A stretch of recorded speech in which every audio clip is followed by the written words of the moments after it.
News 7 Tamil நேயர்களுக்கு வணக்கம். GeM hospital வழங்கும் புற்றுநோயை வெல்வோம் சிறப்பு நிகழ்ச்சிக்கு உங்களை வரவேற்பது நான் மோகன்ராஜ் பழனி. இன்றைய நிகழ்ச்சியில் புற்றுநோய் எதனால் ஏற்படுகிறது, அதை கட்டுப்படுத்துவது எப்படி, புற்றுநோய் வந்தால் அதை எதிர்கொள்வது எப்படி, இதற்கான நவீன சிகிச்சை முறைகள் என்னென்ன இருக்கின்றன என்பது குறித்து விரிவாக விளக்குவதற்காக ஜெம் ஹாஸ்பிட்டலின் இயக்குனர் மற்றும் குடல் புற்றுநோய் அறுவை சிகிச்சை நிபுணர் டாக்டர் பி செந்தில்நாதன் நம்மோடு இணைந்திருக்கிறார். அவரை வரவேற்று நிகழ்ச்சிக்குள் செல்லலாம். வணக்கம் டாக்டர். வணக்கம் டாக்டர், இந்த வருஷம் தாக்கல் செய்யப்பட்ட மத்திய பட்ஜெட்ல புற்றுநோய் சிகிச்சைக்காக தனியா நிதி ஒதுக்கப்பட்டிருக்கிறது. அந்த அளவுக்கு இப்போ புற்றுநோய்க்கான முக்கியத்துவத்தை மத்திய அரசு செலுத்தி இருக்கிறாங்க. அதுல ஒரு கவனம் செலுத்துவதற்கான தேவை இப்ப ஏன் ஏற்பட்டிருக்கு டாக்டர்? புற்றுநோயோட எண்ணிக்கை அதிகரிக்கிறது தான் முக்கியமான காரணம். முதல்ல நம்ம கம்யூனிகபிள் டிசீஸ், டிபி, டிப்தீரியா அப்படின்னு சொல்லிட்டு கம்யூனிகபிள் டிசீசஸ்க்கு தான் நிறையா நிதி ஒதுக்கிட்டு இருந்தாங்க. அதையும் தாண்டி கேன்சர் போன்ற நான் கம்யூனிகபிள் டிசீசஸ் நாளுக்கு நாள் அது எண்ணிக்கை அதிகமாகிட்டே இருக்கிறதுனால அதுக்கு நம்ம கவனம் செலுத்துறது ரொம்ப ரொம்ப முக்கியம். ஸோ இது ஒரு வரவேற்கத்தக்க ஒரு விஷயமா நான் பார்க்குறேன். ஓகேங்க டாக்டர். இன்னமும் கேன்சர் அப்படின்னாலே ஒரு பயம் நமக்குள்ள தொற்றுக்கிறத நம்ம பார்க்க முடியுது. அந்த பயத்தை தவிர்க்க நாம் என்ன பண்ணணும்? பயம் எதனால் ஏற்படுது டாக்டர்? அதுக்கு முக்கியமான ஒரு விஷயம் விழிப்புணர்வை ஏற்படுத்தணும். பொதுமக்கள்கிட்ட கேன்சர்னா என்ன, அது எப்படியெல்லாம் வருது, அதை தடுக்கும் முறைகள் என்ன, யாருக்கெல்லாம் அதிகமாக வரக்கூடிய வாய்ப்பு இருக்கு, அப்படி வந்தா என்ன மாதிரியான சிகிச்சைகள் எடுக்கணும் அப்படின்ட்டு அதை பத்தின ஒரு புரிதல் முழுமையா இருந்ததுன்னா அந்த கேன்சர் பத்தின பயம் சுத்தமாவே பொதுமக்களுக்கு வேணான்றதான் என்னோட கருத்து. இப்போ நிறைய பேருக்கு ஃபர்ஸ்ட் நீங்கள் சொல்கிற மாதிரி ஒரு பேஷண்ட் கேன்சர்னு ஒன்றுமே அவங்க பேஷண்ட் மட்டும் இல்லை, அவங்களுடைய குடும்ப நபர்கள் எல்லாமே உடஞ்சி போயிடுறாங்க. நீ வாழ்க்கையே அவ்வளோதானா அப்படின்ட்டு ஒரு நெகட்டிவிட்டி இருக்குது. அதை தாண்டி அந்த ஒரு பாசிட்டிவ் வைபை கொடுத்து அவங்களுக்கு ஒரு ஹோப் கொடுத்து நம்ம கொண்டு கண்டிப்பாக உங்களை குணப்படுத்தலாம் அப்படின்னு சொல்லி அந்த நம்பிக்கை ஊட்டி கொண்டு வரதான் ரொம்ப முக்கியமான விஷயம். கேன்சர் சில பேஷண்ட்ஸை நான் பார்க்கும்பொழுது எனக்கு ஏன் இந்த நோய் வந்துச்சு அப்படின்னு சில பேர் கேட்கறத பார்க்க முடியுது. அந்த ஏன் அப்படிங்கிற கேள்விக்கான பதில் என்ன டாக்டர்? அது ஒரு அன்ஃபார்ச்சுனேட் ஈவெண்ட்டாக தான் நம்ம பார்க்கலாம். சில பேர்த்துக்குங்க ஒரு கேன்சர் வருவதற்கான வாய்ப்புகள் அதிகமாக இருக்கு. அது உணவு பழக்கமாக இருக்கலாம், அவங்களுடைய எக்ஸசைஸ் பண்ணாமல் இருக்கலாம், ஒபிசிட்டியாக இருக்கலாம், அது இல்லாமல் மது பழக்கம், அந்த மாதிரி ஸ்மோக்கிங் ட்ரிங்கிங்னு இருந்தாலும் அவங்களுக்கு அதிகமாக வரக்கூடிய வாய்ப்பு இருக்கு. அதை தவிர நம்மளுடைய ஹியூமன் பீயிங்ஸ் நம்ம மனிதர்களுக்கு யாருக்கு வேணாலும் கேன்சர்ஸ் வரலாம் அப்படின்னு ரொம்ப எல்லாத்துக்கும் வரும் அப்படின்னு நான் பயமுடுத்த கிடையாது. நான் சொல்றது ரொம்ப நார்மலான பர்சன்ஸ் நல்ல எக்ஸசைஸ் பண்றாங்க, நல்ல ஆர்கானிக் ஃபுட்டு சாப்பிட்றாங்க, நல்லா தூங்குறாங்க அப்படின்னா அவங்களுக்கு வரக்காத வாய்ப்பு கம்மி. ஆனா அதே சமயத்துல வரவே வராதான்னா கிடையாது, அவங்களுக்கும் வரலாம். ஏன்னா உடம்புல ஒரு நாளைக்கு அவ்வளோ செல்ஸ் டிவைட் ஆகிட்டே இருக்கு. எவ்வளோ ரோட்ல வண்டி ஓடுது, ஏதாவது ஒன்று ரெண்டு ஃபால்ட் ஆகி நின்றுது இல்லையா ரோட்ல, அந்த மாதிரி நம்ம ஒரு சில செல்ஸ் அது கேன்சர் செல்ஸா மாறிடுது. ஸோ அதனால யாருக்கு வேணாலும் வரலாம். ஹை ரிஸ்க் இருக்கிறவங்க கொஞ்சம் எக்ஸ்ட்ரா கேர்ஃபுல்லாக இருக்கணும்.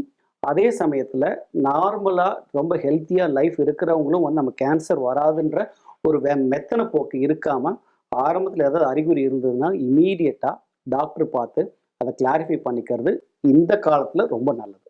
ஓகே டாக்டர், நாங்கள் கேள்விப்பட்டிருக்கோம் வயிறு சம்பந்தமான பிரச்சனைகள் ஏற்பட்டா, வயிறுன்னா ஜெம் ஹாஸ்பிட்டல்ஸ் அப்படின்னு கேள்விப்பட்டிருக்கோம். குறிப்பா கேன்சருக்கு சிகிச்சை வழங்குவதில் என்ன மாதிரியான அட்வான்ஸ்டு ட்ரீட்மெண்ட்ஸ் இப்போ இருக்கு, ஜெம் ஹாஸ்பிட்டல்ல என்ன நல்லா இருக்கு? நம்ம கேன்சருக்கான எண்ணிக்கை எவ்வளோக்கு எவ்வளோ அதிகமாயிட்டே இருக்கோ அதை நம்ம துரத்துறதுல இருக்கக்கூடிய ஒரு ஆர்வமும் அதில் இருக்கக்கூடிய டெவலப்மெண்ட்டும் இன்னும் ரொம்ப நிறையாவே வந்துட்டு இருக்குன்னே சொல்லலாம். அது லேப்ரோஸ்கோபிக் சிகிச்சையில தொடங்கி ரோபோட்டிக் சிகிச்சை ப்ளஸ் தேடி கண்டுபிடிச்சு கேன்சர் இருக்கா இல்லையான்ட்டு ஸ்கின்னை தாண்டி, அதாவது ஊடுருவி பார்க்கக்கூடிய கேமரா சிஸ்டம், அது பேர் ஐசிஜி கேமரா சிஸ்டம். இந்த மாதிரி டெக்னிக்கல் டெவலப்மெண்ட் நாளுக்கு நாள் டெவலப் ஆகிட்டு இருக்கு. அது எங்களுக்கு ஒரு பெரிய வரப்பிரசாதமாகவே சொல்லலாம். ஷார்ட் இந்த ஆர்ம்னு சொல்லுவோம் இல்லையா, நமக்கு கையில் கிடைச்ச ஒரு பெரிய பிரம்மாஸ்திரம் மாதிரி நிறைய அந்த மாதிரி நமக்கு கேஜெட்ஸ் வந்துட்டு இருக்கு. ஸோ அதை வச்சு என்னன்னா இந்த ரிசல்ட்ஸ் பழைய ஒரு 30 வருஷத்துக்கு முன்னாடி பண்ணி காப்பாற்றி நார்மலாக கொண்டு வரதை விட இப்போ கேன்சரை இன்னும் நிறையா இந்த மாதிரி கேஜெட்ஸ் வைத்து குணப்படுத்தக்கூடிய வாய்ப்பு அதிகமாக இருக்கு. வயிறு கேன்சர்ன்றது உணவு குழாயில் தொடங்கி ஆசனவை வரைக்கும் இரைப்பை, குடல், பெருங்குடல், மலக்குடல், கல்லீரல், கணையம் இந்த மாதிரி நிறைய இடத்துல வந்து வயிற்றில் இருக்க கேன்சர் ஏற்படலாம். அது கிட்டத்தட்ட எல்லா கேன்சருக்குமே வந்து முதல்ல அறுத்து பண்ணிட்டு இருந்த ஒரு காலம் போய் இப்போ லேப்ரோஸ்கோபிக், அதுவும் லேப்ரோஸ்கோபி உள்ள சாதாரண லேப்ரோஸ்கோபி இல்லை, 3D லேப்ரோஸ்கோபி, 4K நீங்கள் டிவிலாம் பார்க்குறீங்களே அதே மாதிரி எங்கள்கிட்டயும் 4K கேமராஸ் இருக்கு. ரோபோட்டிக் சர்ஜரியில் வந்து கை ஆடாமல் அப்படியே வந்து நடுக்கம் இல்லாமல் அதுவே போய் சர்ஜரி பண்ணும். அஃப்கோர்ஸ் இயக்குறது நம்ம தான், ஒரு சர்ஜனாக நம்ம தான் இயக்கணும் அந்த இதை. பட் ஆனால் அது போய் பண்ண வேண்டிய வேலையை நம்ம வந்து சொல்கிறோம், அது போய் செயல்படுத்துது ரோபோட்டிக் சர்ஜரி. ஸோ இந்த மாதிரி ரொம்ப டெக்னாலஜிக்கல் அட்வான்ஸ்மெண்ட்ஸ் வர வர அந்த கேன்சருக்கான சிகிச்சை முறைகளும் வந்து ரொம்ப சிம்பிள் ஆயிடும். ஸோ அதனால வந்து இப்போ சர்ஜரின்னா எங்கேயும் பரவலை அப்படின்னா அந்த சர்ஜிக்கல் ரெக்கவரி, சர்ஜிக்கல்னால் வரக்கூடிய தழும்பு, அதனால வரக்கூடிய சங்கடங்கள்லாம் வந்து அறவே ரொம்ப கம்மியாயிருச்சுன்னே சொல்லலாம். ஓகே டாக்டர், இப்போ கேன்சர் பேஷண்ட் ஒருத்தர் இருக்கிறாங்க அப்படின்னா அவங்க ட்ரீட்மெண்ட் எடுத்துக்கும் பொழுது இப்போ டெக்னாலஜி இவ்வளோ இருக்கு, டாக்டர்ஸ் இவ்வளோ ஒத்துழைக்கும் பொழுது ஒரு பேஷண்ட்டா அவங்க அந்த மனோதிடத்தோடு எந்த அளவுக்கு ட்ரீட்மெண்ட்டுக்கு ஒத்துழைக்கணும் டாக்டர்?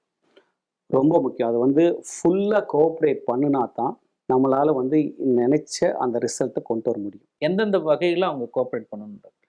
ஃபர்ஸ்ட் வந்து ஒரு பாசிட்டிவ் மைண்ட் செட் வேணும். இந்த புற்றுநோயை நம்ம வெல்லலாம் அப்படின்ட்டு நாங்கள் நினைக்கிறத விட பேஷண்ட்ஸ் நினைக்கணும். ஸோ அப்போ தான் அவங்களுக்கு, ஏன்னா கேன்சர்ன்றது ஒரு ட்ரீட்மெண்ட்னால இருக்கக்கூடிய ஒரு இதில், இப்போ ஹெர்னியா வரும், ஒரு ஆப்ரேஷன் பண்ணுறோம், அல்லது ஒரு அல்சர் வராங்க, ஒரு மருந்து கொடுக்குறோம், சரியாகுது அப்படின்ற மாதிரி கேன்சர் இல்லை. இப்போ குறிப்பாக இப்போ ஸ்டொமக் கேன்சர் எடுத்துக்கிட்டிங்கன்னு வைங்களேன், சர்ஜரி பண்ணுவோம், பண்ணதுக்கப்புறம் வந்து அந்த பெத்தாலஜிக்கல் ரிப்போர்ட்டில் நெறிக்கட்டியில் ஏதாவது அந்த செல்ஸ் டெபாசிட் இருந்ததுன்னா கீமோதெரப்பி கொடுப்போம். இப்போ உணவுக்குள்ளே எடுத்துக்கிட்டிங்கன்னா அது கேன்சர் வந்து ரேடியேஷன் கொடுத்து பொசுக்கி அதுக்கப்புறம் சுருங்கினதுக்கப்புறம் சர்ஜரி பண்ணி அதை எடுப்போம். ஸோ இந்த மாதிரி மல்டிபிள் ஸ்டேஜ் ஆஃப் ட்ரீட்மெண்ட் இருக்கும்போது டாக்டர்ஸ் அண்ட் பேஷண்ட்ஸ் வந்து ஒரு லாங் ட்ராவல் டுகெதர் பண்ணியாகும். ஒரு சில மாதங்கள் அந்த ட்ரீட்மெண்ட் இருக்கலாம். அப்படி இருக்கும்போது அந்த ட்ரீட்மெண்ட்டோடைய தன்மை, அதனால் வரக்கூடிய சங்கடங்கள், அந்த ட்ரீட்மெண்ட்லாம் முடிச்சுட்டு வரக்கூடிய பெனிஃபிட்ஸ், இதெல்லாம் ஓவராலாக அவங்களுக்கு வந்து சொல்லி அவங்களுடைய பாசிட்டிவ் வைபை நம்ம எடுத்து அவங்களுக்கு வந்து ஒரு புது உத்வேகமும் ஒரு நம்பிக்கையும் அவங்களுக்கு கொடுத்து எடுத்துட்டு போகிறது தான் வந்து ரொம்ப ரொம்ப முக்கியம். ஓகே, ஏன்னா ஃபர்ஸ்ட் கேள்விப்பட்டோன்னையுமே எல்லாமே வந்து மனசு உடைஞ்சு போயிடுவாங்க இல்லையா? அதன் பிறகு அவங்கள வந்து கொஞ்சம் கொஞ்சமாக, அவங்க மட்டும் இல்லை, குடும்ப உறுப்பினர்கள், அதாவது ஃப்ரெண்ட்ஸ் அண்ட் ரிலேட்டிவ்ஸ், அவங்க சுற்றி உள்ள அனைவருக்குமே நம்ம இந்த ஒரு நம்பிக்கையை கொடுத்தா தான், ஏன்னா வீட்டில் போனால் அவங்களதான் பார்த்துக்குவாங்க. ஒரு மனைவிக்கு கணவனோ அப்பாவுக்கு வந்து பிள்ளையோ இவங்க தான் சுற்றி இருக்கிறவங்க தான் பார்த்துக்குவாங்க. ஸோ எந்தவித நெகட்டிவ் தாட்ஸுமே இல்லாமல் ஒரு அடுத்தது வந்து நம்ம குணமாயிருவோம் அப்படின்ற ஒரு நம்பிக்கையும் உத்வேகம் கொடுத்துட்டு தான் ட்ரீட்மெண்ட் ஆரம்பிப்போம். புற்றுநோய் பற்றின ஒரு விழிப்புணர்வு ஏற்படுத்தும் நிகழ்ச்சியின் ஒரு பகுதி தான் இன்னைக்கு நாம இந்த இன்டர்வியூவை நடத்திட்டு இருக்கோம்.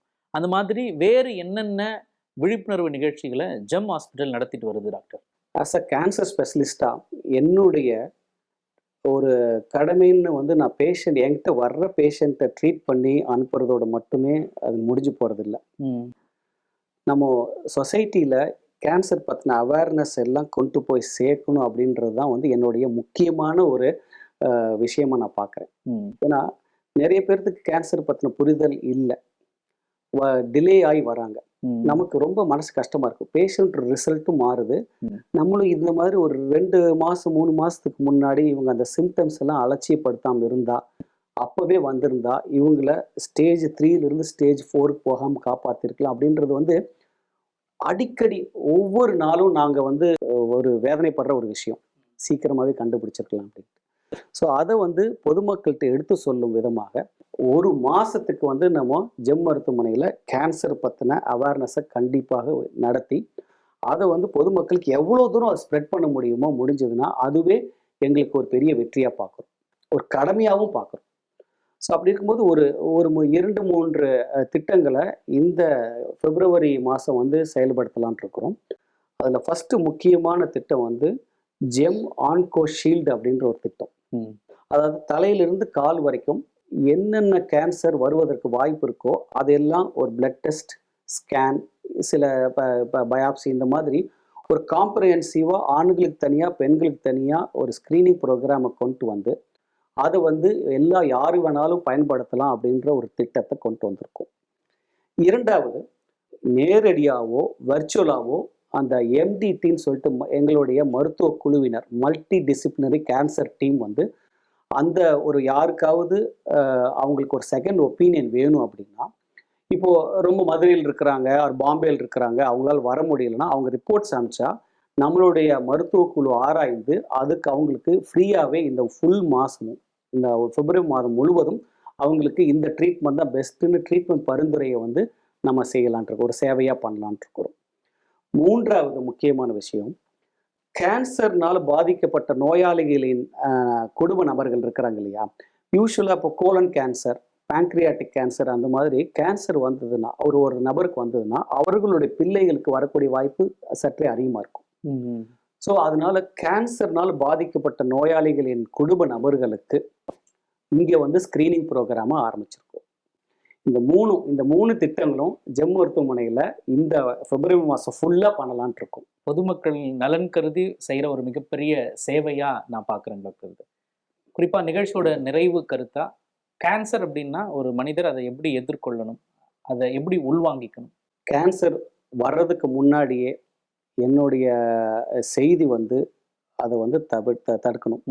அதுக்கு வந்து நம்மளுடைய உணவு கரெக்டாக இருக்கணும். நம்மளுடைய பாரம்பரிய உணவை வந்து மேக்சிமம் எடுத்துக்கிட்டு இப்போ இருக்கக்கூடிய அந்த ஃபாஸ்ட் ஃபுட்டை கம்மி பண்ணாவே கேன்சர் அப்படின்ற, அதுவும் எஸ்பெஷலி ஸ்டொமக் கேன்சர் வருவதற்கு வாய்ப்பு ரொம்ப கம்மி பண்ணிடலாம்.